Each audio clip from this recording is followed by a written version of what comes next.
Fala, minha gente, tudo certo? Vamos nessa então falar sobre Internacional. Nesse vídeo repercutir o vestiário colorado depois da vitória no Clássico Grenal. Tudo que falaram no microfone depois da vitória por 3-2. O técnico Eduardo Cudê deu uma entrevista de 40 minutos. E deixa eu pegar aqui, ó, René, Antony, Maurício, Bruno Henrique, Wanderson e Wesley todos falaram com a imprensa. E é óbvio, a minha meta aqui é te deixar bem informado. Por isso, eu vou fazer um resumo do que cada um disse para tu entender exatamente como é que era o vestiário colorado. Antes, eu te pergunto, já pagou teu IPVA? Já tá tranquilo para rodar sem se preocupar com uma blitz? Tu sabe que se tu for pego, os caras vão te levar para um pátio do Detran. Tu vai pagar muito mais, vai ter que pagar o IPVA, a multa que levar, o recolhimento do teu carro. Para não passar mais nenhum perigo com carro, moto, ônibus ou caminhão, baixa agora a Zapay, esse aplicativo gratuito que tá aparecendo aqui na sua tela. Tu tem aqui embaixo na descrição, no primeiro comentário, o link, e para baixar é grátis. Tu baixa ele, coloca no teu celular pela placa. Eles são credenciados ao Detran e podem fazer isso. Eles consultam todos os débitos do teu veículo e só para consultar não cobra nada. Mas se tiver que pagar, paga em 12 vezes no teu cartão de crédito IPVA e não te incomoda mais. Outra, usa o meu código JBFilho20 e tem 20% de desconto na hora do pagamento. Então, baixa a Zapay para não te preocupar com dificuldades aí pelo IPVA, licenciamento ou qualquer coisa do gênero, beleza?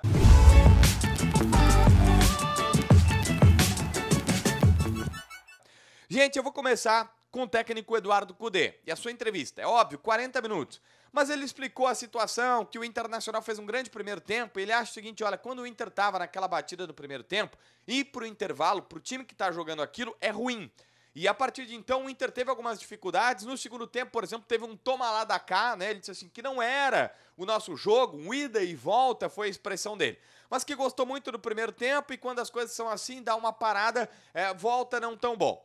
Mas que, enfim, ele justificou que o Inter nunca entrou nesse ambiente de que o Grenal estava decidido, que num Grenal nunca vai ser fácil, nunca foi, nunca vai ser, não tem como falar mais sobre isso ou ficar falando sobre essa situação. Só que aí ele disse, olha, erros fazem parte do futebol. Nós tomamos 2 gols e agora vamos procurar culpados. Relembrou que no jogo contra o Novo Hamburgo começaram a culpar o René, por que o René não foi lá marcar o cara? Mas ele disse, se ele aproxima do cara, ele leva o drible. Aí culparam depois do Vitão ter perdido de cabeça, mas isso é mérito do jogador, o jogador também tem outro mérito. E ele defendeu especificamente o René e o Vitão. Sobre o erro no Grenal, ele faz o seguinte, a pergunta dele, o que eu vou fazer? Matar o René? E ele disse, se conseguirem, vocês da imprensa, um lateral que joga por fora, que cruze bem, que faça saída de 3, que joga como volante, que por vezes seja um cara mais à frente como meia, que saiba fazer o jogo fluir, que não erre passes, aí beleza. Aí eu tiro o René do time e coloco esse cara. Mas tem que ter esse cara que chegue à linha de fundo, que faça cruzamento, que feche na linha de 3 zagueiros, que seja um segundo volante, que às vezes seja um meio campista, que vá pro tabelamento e não erre passe. Se esse cara fizer, beleza, o René vai sair. Caso contrário, ele disse, não tem o que fazer, o René errou e quando erra, acontece. O erro, a culpa do erro é do técnico, não é do jogador. Aqui ele disse, nós não queremos apontar erros de jogadores, e sim de situações. Nós vamos trabalhar erros do time e não necessariamente do jogador. Não quis falar sobre a arbitragem, o Renato reclamou bastante sobre a arbitragem, a direção do Grêmio reclamou muito sobre a arbitragem também, mas ele não quis necessariamente falar sobre isso, disse assim, ó, a única coisa que é diferente, a gente sempre pede pelo VAR, dessa vez não tinha VAR, mas enfim.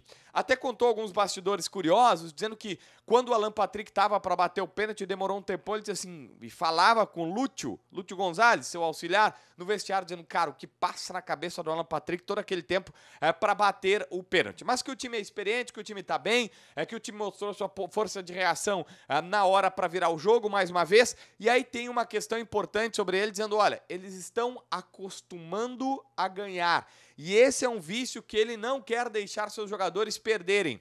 Esse grupo tem fome, e era isso que ele buscava. Esse grupo tem fome de fazer grandes coisas. Basicamente um resumo de mais importante, do que mais importante disse o técnico Eduardo Cudê. Mas daí tem os jogadores, tem René, 2 Antony, Maurício, Bruno Henrique, Wanderson e Wesley, 6 jogadores que falaram. Por justiça, não é só falar no bom momento, não. O René é um cara que sempre tá na boa ou na ruim. E o René apareceu, admitiu que a sua tomada de decisão foi errada, mas que naquele momento ele já não tinha mais como tentar a bola para fora, ele tinha que, naquela posição, naquele ângulo, naquele jeito de fazer, ele tinha que tentar dominar ela primeiro. acabou dominando errado e saiu errado. Ele disse, olha, a vitória às vezes mascara os erros, mas aqui dentro nós não mascaramos. E nós vamos atrás das soluções, nós fizemos vídeos, nós nos cobramos e tudo mais. E basicamente não vai ficar assim, como disse o próprio René. Ele vai,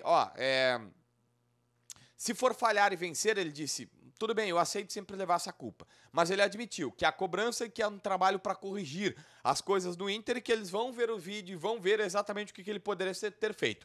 Ele só justificou que naquela posição ele não tinha mais como tentar espanar, porque ele estava de frente para o gol, muito perto e tal, que ele tentou dominar, mas que acabou errando o gesto técnico, acabou errando a tomada de decisão, não era aquilo. Comemorou que o time teve força mental para reverter e que agora o Inter vai trabalhar para não tomar mais gols bobos, porque tá, beleza, teve força mental para mais uma vez, saiu perdendo contra o Novo Hamburgo, saiu perdendo agora e beleza, né, agora o Internacional tá bem mentalmente, não tem que se preocupar, não, tem, ele disse, não dá para tomar esses gols bobos, porque é meio chato toda hora ter que ficar fazendo explicação desse tipo. O Antony apareceu na zona mista. E o goleiro, que algumas pessoas, inclusive eu, também acham que ele está um pouco inseguro, ele disse, olha, o René teve um segundo de bobeira, não foi nada mais do que isso, garantiu que a bola mudou um pouco de curso ali na hora, que talvez as pessoas possam não ter percebido, imagino, porque eu também não percebi, mas que acabou confundindo, mas que o mais importante foi que os jogadores do Inter tiveram força mental para virar esse resultado negativo. O Maurício também deu um depoimento interessante, avançando aqui para não falar só sobre coisas ruins. O Maurício foi questionado, olha, gol ou assistência? Porque tu fez gol e deu assistência, né? A assistência do Alário é do Maurício. Ele disse, olha, normalmente quando as pessoas me perguntam sobre dar gol, fazer gol ou dar assistência, eu fico dividido, porque eu gosto das duas coisas, como meia, para mim é importante. Mas nesta vez especificamente, o Maurício não tem dúvida, ele comemora mais o gol. Por quê? Ele já tinha dado uma assistência no Grenal passado, ele já tinha assistência no Grenal. Faltava para sua carreira, faltava para o seu currículo marcar gol. E agora ele completa e por isso, dessa vez ele está comemorando esse ponto. O Bruno Henrique deu um depoimento importante, dizendo, olha, o time do Inter tem uma característica de sair pro jogo, de ser impositivo no estádio Beira-Rio, como adora falar o Cudê. Ele disse, a gente não ia mudar o nosso jeito de jogar, mesmo com o Grêmio vindo com 3 volantes como veio, se tivesse vindo com 3 zagueiros, que foi uma situação que a gente especulou bastante, porque treinou, né? O Renato chegou a treinar em certo momento, ele disse, não ia fazer diferença. O Cudê não faz diferença do seu time com 3 volantes, 3 atacantes e tal, a gente sempre joga com a mesma característica. Até pode ter jogadores diferentes, mas a característica, o jeito de jogar, a posse de bola, o time no ataque é sempre assim, independente de qualquer coisa, segundo ele. O Wanderson disse que o vestiário se blindou sobre o favoritismo, que eles mantiveram o pé no chão, que clássico é assim mesmo, e eles sabiam que não ia ter necessariamente esse favoritismo, tanto que ele disse, foi um teste de coração pro torcedor, né, mas que o Cudê tinha pedido pros jogadores, que tinha chamado os jogadores e disse o seguinte, gente, independente do que acontecer, nós temos que sair daqui com a vitória. Independente do que acontecer, se vai ser sofrido, se vai ser difícil, se vai ser uma goleada, se vai ser um passeio, se vai ser 1-0, se vai ser um gol chorado nos últimos minutos, de um pênalti que o Alan Patrick consegue, o Kahneman cai por cima dele, aí demora um tempão pra bater e tal, independente do que acontecer no Beira-Rio, vocês têm que vencer. E que esse foi o pedido do Cudê pros jogadores, e eles acabaram lá vencendo, mesmo que com dificuldade, como o próprio Wanderson disse, com alguma, vamos dizer assim, com algum teste do coração pro torcedor. Achei interessante também que o Wesley, atacante que entrou no jogo, ele veio do Cruzeiro, né, ex-Palmeiras, atacante de velocidade, e ele disse, olha, eu já atuei em diversas posições, já joguei em várias situações no ataque, mas jogar ali na ponta esquerda, na vaga do Wanderson, é onde ele se sente mais à vontade. E é ali que ele vai entrar na disputa com o Wanderson. Então o Wesley deixou claro, ele é atacante de velocidade, e tal qual o Pedro Henrique antes rivalizava ali com o Wanderson, né? Às vezes dá para jogar os dois, mas em geral, mesmo com o Mano Menezes e agora com o técnico Eduardo Cudê, ou era Pedro Henrique ou era Wanderson, naquela posição ali, o Pedro Henrique até jogou mais centroavante, ele disse, olha, eu já joguei em outros lugares, mas a minha é a ponta, nesse caso a ponta esquerda, como atacante de velocidade, e ele acha que ele vai, ele falou, eu vou duelar com o Wanderson por aquela disputa ali da titularidade. Hoje, né, tá bem claro, o Wanderson é o amplo favorito para titularidade, mas o Wesley também se sente mais à vontade jogando por ali. É para isso que o cara chegou. Basicamente foi esse o vestiário do Inter, nenhum dirigente falou, os jogadores 6 e o técnico Eduardo Cudê conversaram com a imprensa. Inscreve no canal, assina a notificação, deixa o teu like, comenta aqui embaixo para ver mais vídeos.